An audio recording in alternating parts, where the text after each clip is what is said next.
I'm infant massage instructor Helen Thompson. Hello and welcome to First Time Mums Chat.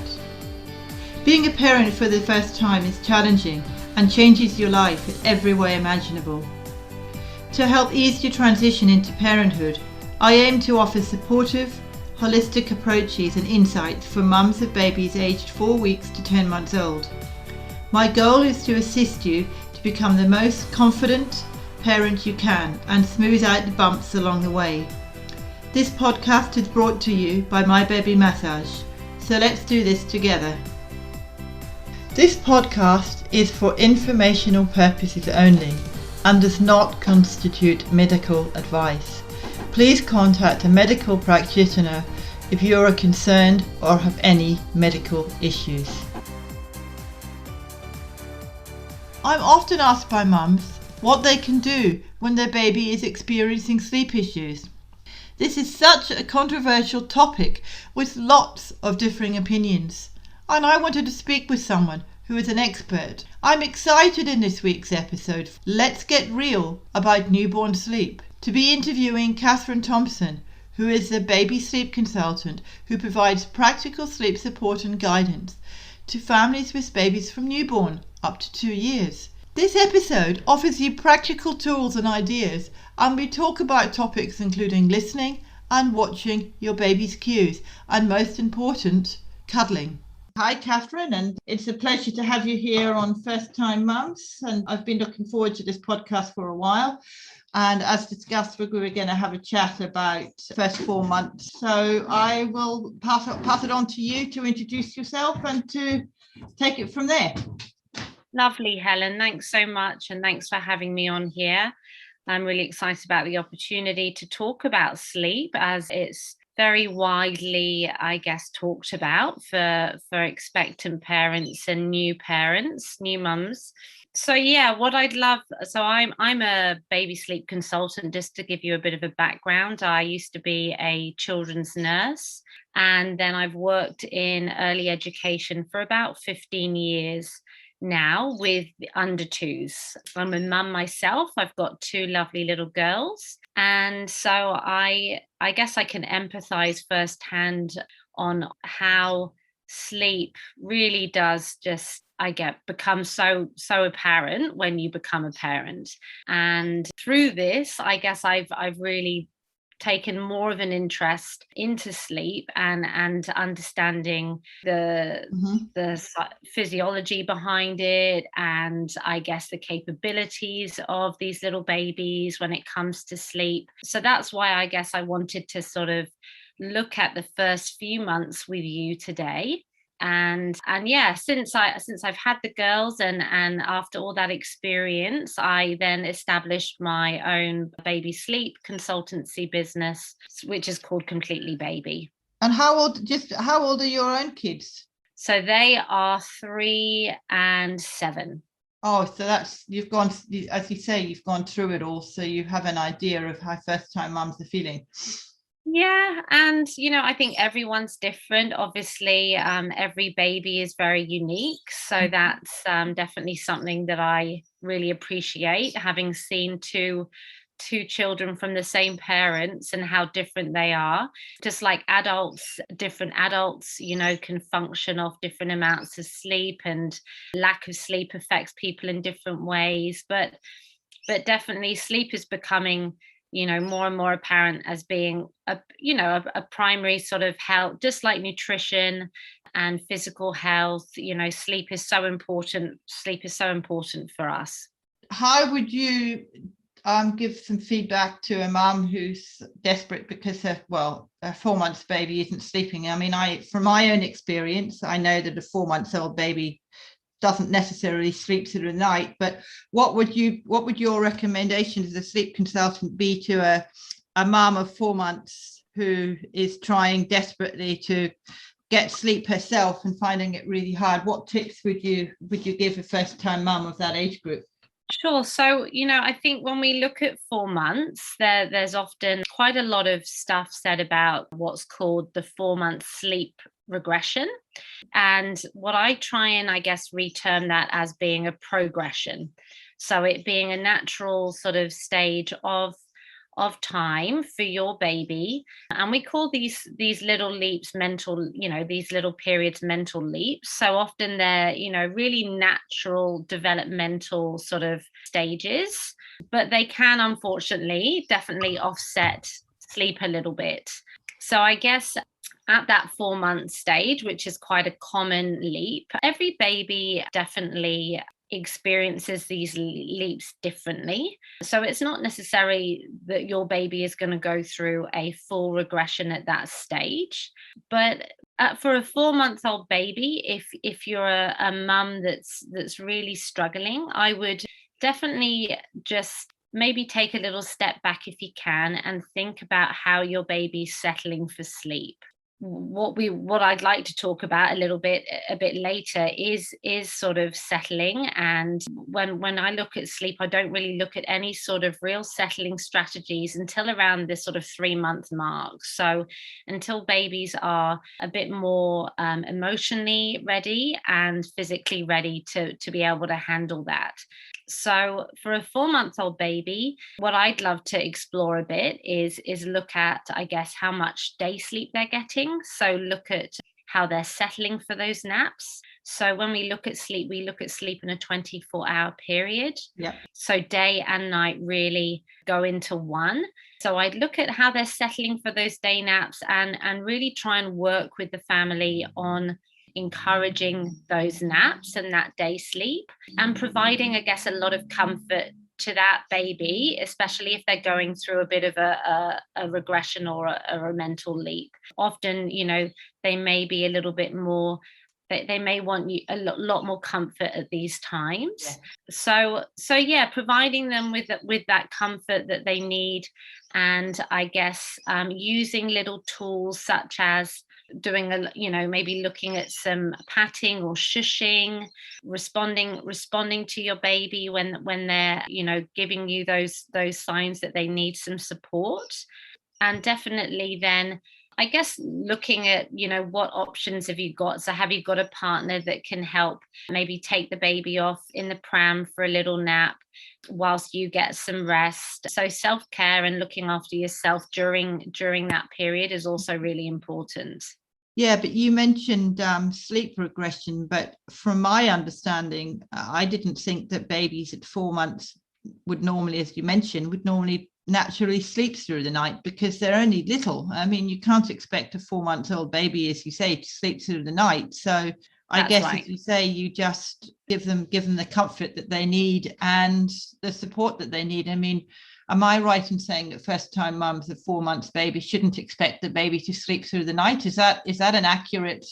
Yeah, that's right, Helen. I would say that it's very normal and very common actually for babies to need feeding up until they're at least sort of one year of age, really, which can come as quite, I guess quite a, what would be the word? It's, I guess going into parenthood, being aware of what's to come, and I guess having a normalizing what this looks like can hopefully be of some comfort to some people, because I think a lot of parents question, oh well, my baby should be doing this and why aren't they doing this? But it is really normal, and what I work a lot with my families on is normalizing what the first few months and year looks like for a baby. And I guess obviously there's different variations there, but definitely in terms of sleeping, babies just don't sleep like adults, and their circadian rhythm, so that body clock doesn't really kick in until around the 4 to 5 month mark.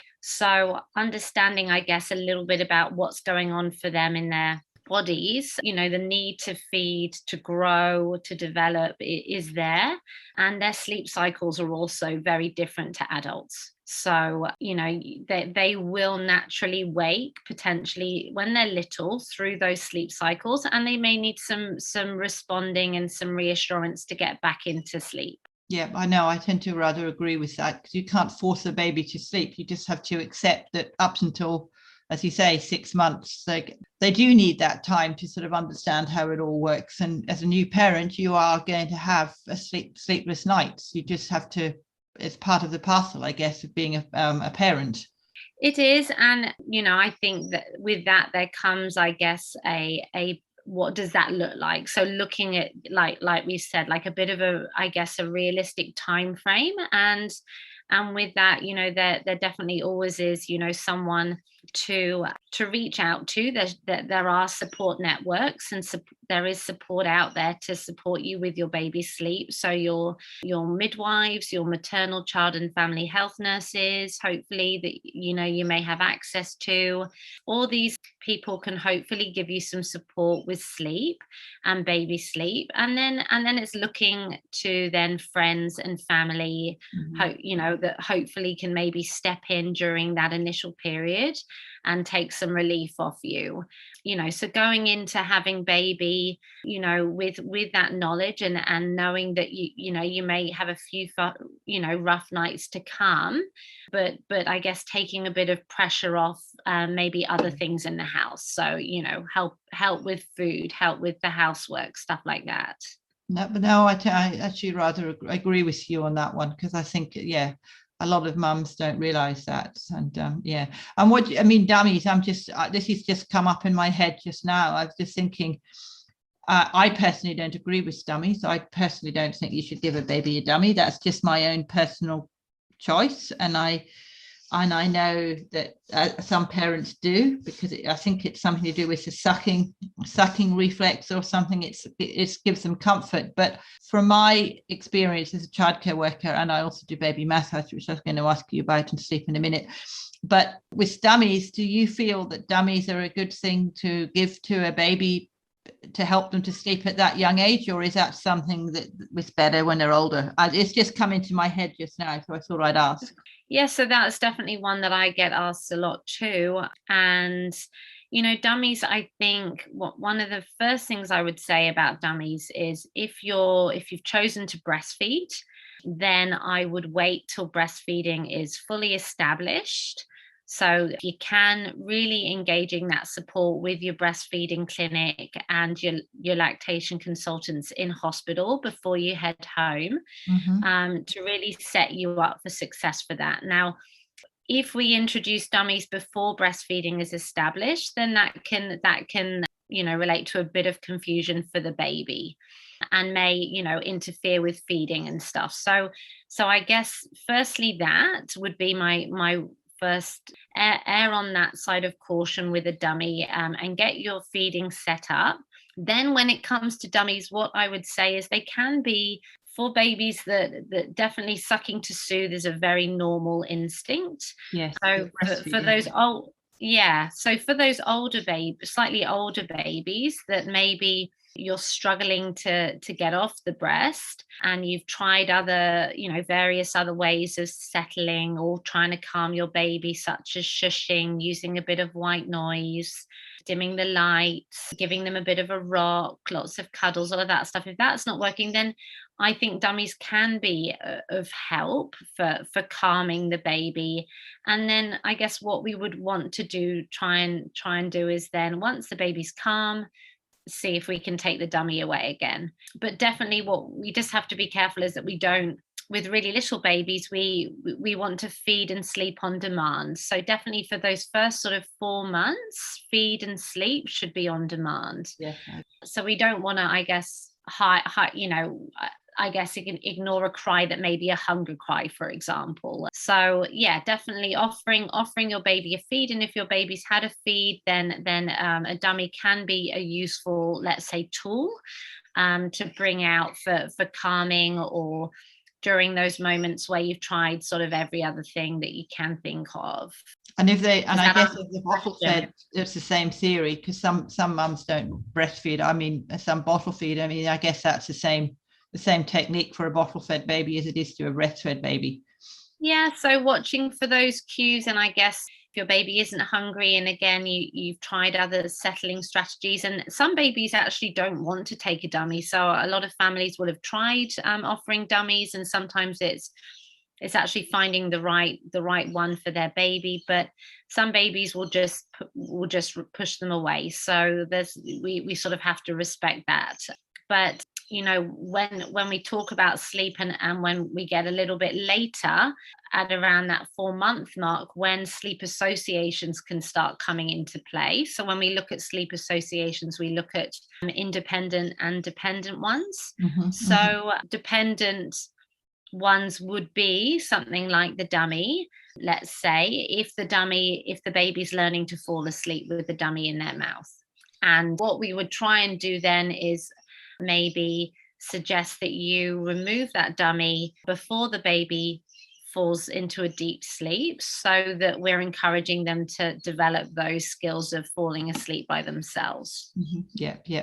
Is there anything else would be So beneficial?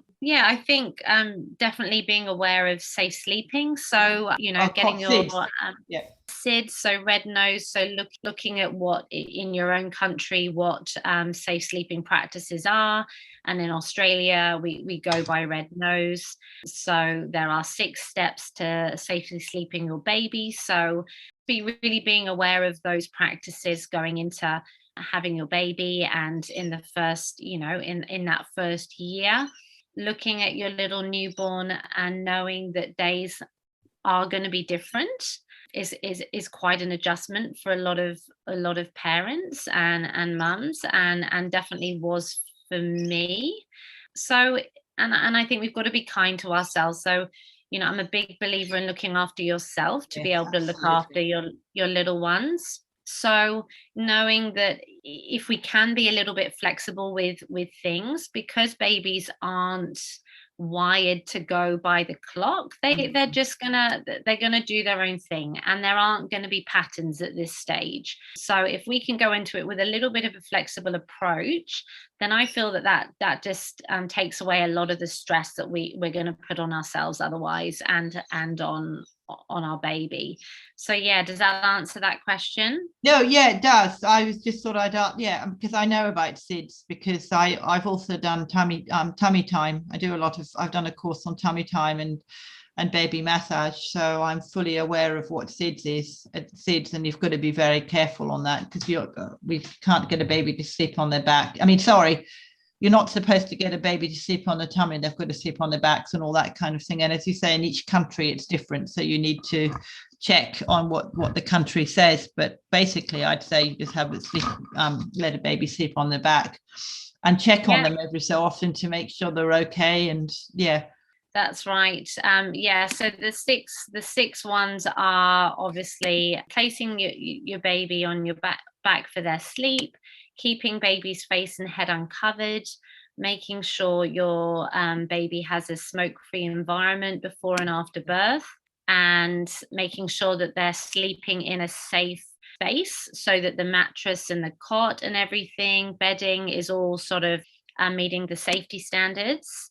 And then they say, you know, to sleep your baby, if you can, in your room for the first 6 to 12 months. Yeah. And they shouldn't have a pillow either, should they?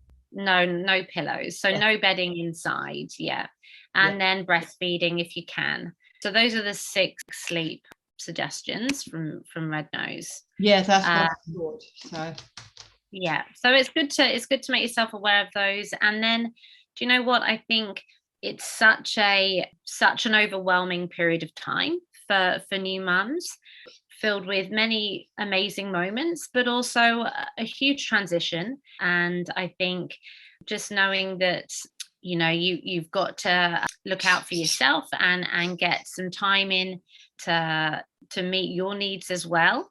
And like I said, whether that be go for a walk at this stage, really, babies, you know, I think there's a lot of pressure to say, you know, well, really encourage baby to sleep in the cot, you know, as much as you can do. But if you can't get your baby to sleep in their bassinet or their cot for that sleep, there's no harm in trying and offering a sleep in the pram or cuddling them to sleep at this, you know, during the first few months. I think it's much better that they have their rest and the sleep that they need, rather than battling for a nap that they're just, you know, they're not capable of achieving maybe in the cot for that time.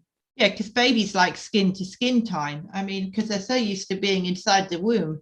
When they come out, they like to have that skin to skin time with their mum or their dad. You know, it's that bonding. I think And I think that's what you've also got to do is to try and bond with your baby at that young age, because if you bond with them, then you're going to be able to help them to sleep better, because you're teaching them, how to bond and be comfortable and relax. So I don't know if you agree with that one, but that's from the baby massage side. Definitely. And Yeah, spending time with your baby at that young age.